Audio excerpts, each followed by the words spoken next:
Hello everyone. Before we start, make sure to like and subscribe to the channel and leave a comment with where you're from and what time you're watching. That way YouTube will keep showing you stories just like this one. There's a certain kind of silence that settles over an old town when you ask the wrong question.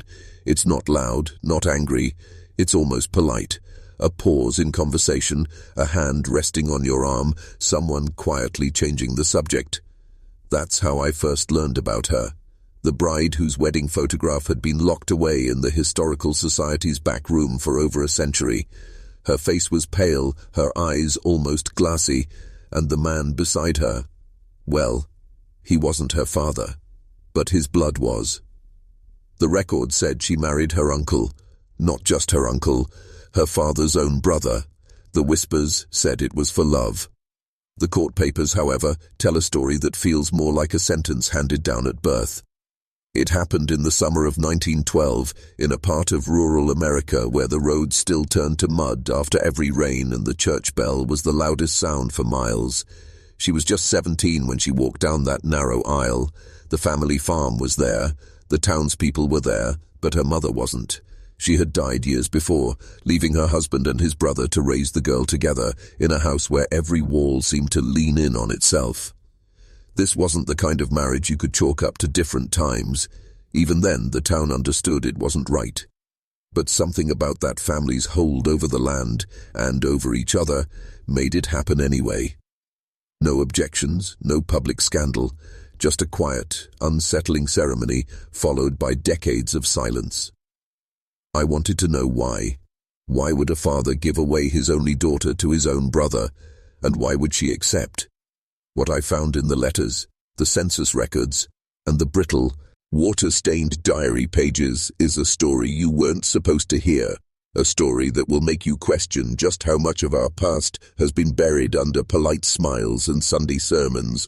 She was born Mary Eliza Hargrove in the winter of 1895 on a night so cold the midwife had to thaw her hands in a basin of steaming water before she could hold the child. From her earliest days, Mary's world was no larger than the Hargrove homestead. 3 rooms, a lean-to kitchen, and a barn that creaked like an old man breathing in his sleep. Her mother Clara was frail from the start, worn thin by childbirth and the hard winters. By the time Mary turned 8, Clara was gone, her grave marked only by a leaning wooden cross at the far end of the family plot. The 2 men left behind, Mary's father Thomas and his younger brother Charles, worked the land together, shared their meals at the same table, and in the absence of a woman's presence, blurred the lines of what a household should look like. Charles was different from Thomas, younger, quieter, always watching. Neighbors remembered how he would stand in the doorway, arms folded when Mary played in the yard, not smiling, not frowning, just watching. It was in those years between the death of her mother and the day she became a bride that something unspoken began to settle over the house. Mary wasn't allowed to walk into town without one of the men beside her. She never attended the school dances. There are no records of her having close friends. What little outside contact she had came through church, a church that, ironically, would one day sanctify her marriage. In the archives, I found a letter from 1909, written by Thomas to a cousin in Kentucky. It was short, but one line caught my attention. Charles has taken a liking to the girl, and I trust his judgment. That sentence, in its casualness, was more chilling than any rumor I'd heard. 3 years later, Mary was 17. The local newspaper carried a single-line announcement. Miss Mary E. Hargrove to wed Mr. Charles Hargrove, Thursday Lay. Centaur, no photograph, no details, but if you search the courthouse records, you'll find the marriage license, and in the space where relationship is to be noted, the clerk wrote just one word: uncle. The more I learned, the more I understood. This was not simply a marriage, it was an inheritance of blood, and of something darker. The wedding day itself is barely mentioned in local memory, but the fragments I gathered from surviving accounts paint a picture that feels less like a celebration and more like a ritual. The church was small, with white clapboard siding and a bell that tolled not for joy, but because that's what a wedding was supposed to have. The guests were family, almost entirely. Cousins, second cousins, and a handful of neighbors who claimed later they didn't quite understand the situation until years afterward. Mary wore a dress sewn from her mother's old curtains, ivory but faded, with frayed hems carefully hidden under lace. Charles wore his father's black wool suit, the same one that had been worn at funerals, at Sunday services, and now at his own wedding. The ceremony lasted less than 15 minutes. The preacher, a man who had baptized Mary as an infant, read the vows without meeting her eyes.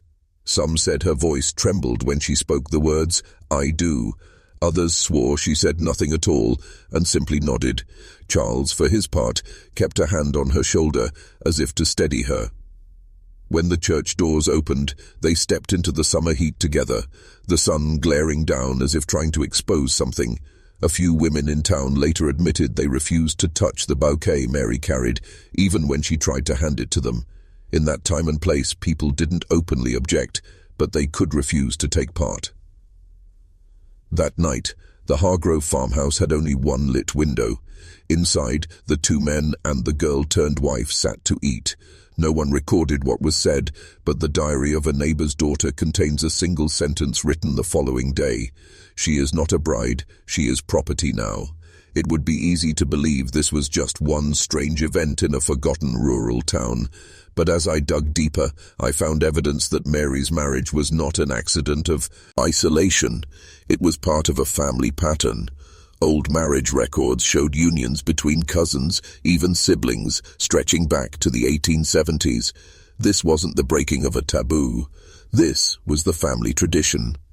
And in the years that followed, Mary would learn that her marriage was not the end of her confinement. It was only the beginning. Mary's life after the wedding sank into a kind of quiet darkness that rarely leaves traces in the official record, but the clues are there if you know where to look. Census forms from 1920 list her as wife in Charles's household, but those same documents record Thomas, her father, still living with them. 3 adults in one farmhouse, each bound to the other in ways the law could name but not comprehend. The neighbors whispered, but they also looked away. In rural communities like this, survival often outweighed morality. The Hargroves owned good land, and they kept to themselves. No one wanted trouble, and so the 3 of them lived under one roof year after year, like an arrangement carved in stone. Mary bore no children, a fact that drew more suspicion than sympathy. Some believed she was unable. Others suggested she refused, a small act of rebellion in a life where her choices had been stolen. In one brittle letter I found, dated 1924, a cousin wrote, "Charles grows restless. Mary keeps to her room. Thomas is not well. Something in that house is rotting." There were darker rumors, too, of raised voices in the night, of Mary walking barefoot through the fields after midnight, whispering to herself, of a locked drawer in Charles's desk that she was never allowed to open. These things can't be proven, but the pattern is familiar to anyone who studies such histories: isolation, control, and a slow erasure of identity. By the late 1920s, Thomas's health declined sharply. He died in 1930, his obituary noting only a long illness and the care of his devoted family. But buried in the probate records is a strange detail. Thomas left the farm not to Mary, not to Charles, but jointly to both, as if still binding them together even from the grave. And yet something shifted after his death. Mary began making short trips into town alone. She was seen at the jeans roll store without Charles, speaking briefly with other women, even smiling on occasion. But she always returned to the farmhouse before dark, and the light in her window burned later and later into the night. The more I pieced together her story, the more it seemed that Mary was waiting, not for freedom, but for something else entirely. It was in the mid-1930s that the real fractures in the Hargrove facade began to show. The Great Depression had hollowed out the town, shuttering shops and scattering families, but the Hargrove farm endured. Charles was proud of that. Too proud. He began boasting in town that Hargroves keep their blood strong, a phrase that might have sounded like grit to strangers, but carried a far more literal weight to anyone who knew their history. Mary, now in her late 30s, was visibly different from the girl who had walked down the aisle 2 decades earlier. The photographs, rare and stiffly posed, show a woman with deep lines around her mouth, her hair pulled back too tightly, her eyes fixed somewhere far beyond the camera. In none of them is she standing beside Charles. The most chilling discovery came from a set of church meeting notes from 1936. Buried between routine mentions of bake sales and hymn selections was a single, unadorned sentence. Mrs. Mary E. Hargrove requests removal from the roll of active membership. No reason given, no follow-up. She had severed her last public tie to the community. Around this time, Charles began taking on more seasonal workers at the farm, men from out of state, desperate for work. They stayed in the barn loft, ate in the yard, and were gone within weeks, but a few spoke quietly in town about the woman in the upstairs window, who never spoke, only watched. One man, years later, told his grandson that she left small items, bread, fruit, a folded note, in the hayloft at night. He never read the notes, but he swore they were not written to him. By 1940, Charles's health began to falter, though he refused to see a doctor. In that year's census, the enumerator noted something curious. Under relationship to head of household, Mary had been listed not as wife but as housekeeper, and the word wife had been scratched out in pencil. It was a tiny rebellion, but in official ink, it was there. A quiet declaration that she was no longer his, at least on paper. If you're still watching, you're already braver than most. Tell us in the comments, what would you have done if this was your bloodline? Because the truth is, Mary's story wasn't about love, and it wasn't even about marriage. It was about survival in a cage built before she was born, and the cracks she finally found in its walls. Charles Hargrove died in the winter of 1942. The death certificate says pneumonia, but pneumonia is only the final name for something that had been eating at him for years. He was buried in the family plot, 3 paces from Thomas's grave, under a headstone paid for entirely by Mary. The stone was plain, without scripture or epitaph, just his name and 2 dates. And then, for the first time in her life, Mary was alone. She was 47 years old. The farm, by the terms of Thomas's will, was now hers in full. There's no record of a will from Charles, no property disputes, no court battles, just a woman and a stretch of land that had once been her prison. But here's where the story takes a turn that no one in the town seemed to expect. Instead of selling the farm or seeking company, Mary closed herself off entirely. She boarded the upstairs windows. She let the fields go to seed. By the late 1940s, travelers passing through would see only a sagging barn and a thin column of smoke curling from the chimney.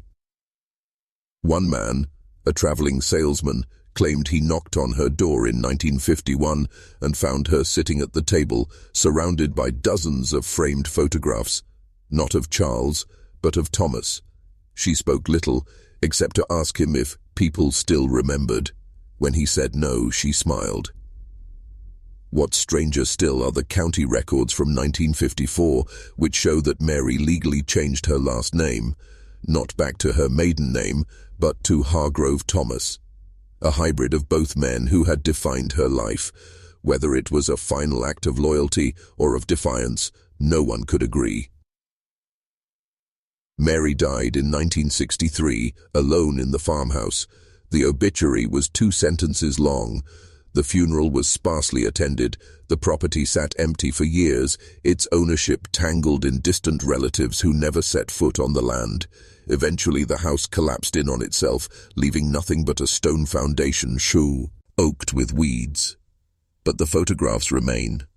In the Historical Society's locked cabinet, her wedding portrait still sits, a 17-year-old girl beside her father's brother, her eyes glassy, her mouth neither smiling nor frowning. And if you stand in front of it long enough, you might feel the weight of the silence that has followed her for more than a century. Today, the Hargrove farm exists only in fragments, a crumbling stone wall swallowed by trees, a rusted pump handle jutting out of the earth, the faint outline of a path that once led to the front door. The land has changed hands more than once, but no one stays for long. Hunters say the place feels wrong, that even the deer skirt its borders. When I visited, the ground was uneven under my feet, the air unnervingly still. I found a piece of porcelain half buried in the dirt, likely from a dinner plate that had sat on the Hargrove table decades ago. As I held it, I thought of Mary sitting there, year after year, with the two men who defined her life and fate. A life reduced to a few lines in county records, an aging photograph, and whispered recollections passed down by those too young to understand what they had seen. Some stories survive in spite of those who want them forgotten. Others survive because the silence around them is too heavy to lift. Mary's story is both. It's not a tale of romance gone wrong or scandal for its own sake. It's a reminder of what can happen when power hides in plain sight, disguised as family duty, tradition, or God's will. What haunts me most is not the marriage itself, but what came after. The way an entire town chose to live alongside it without ever speaking its name. That silence becomes part of the inheritance, passed down with the land, the photographs, the blood. And maybe that's why, even now, there are descendants who still won't talk about her, who say she was odd or unlucky, but never speak the truth. When I left the property, I looked back once and imagined Mary standing in that upstairs window, the way the migrant workers described her, motionless, watching, neither calling out for help nor turning away. Not a ghost, but a presence the land will never shake, and if you've watched this far, you've carried her stunt. Try further than most would dare. That's more than the town ever did for her. Just remember, the past doesn't stay buried because it's gone. It stays buried because someone is still keeping it there, and now, so are you.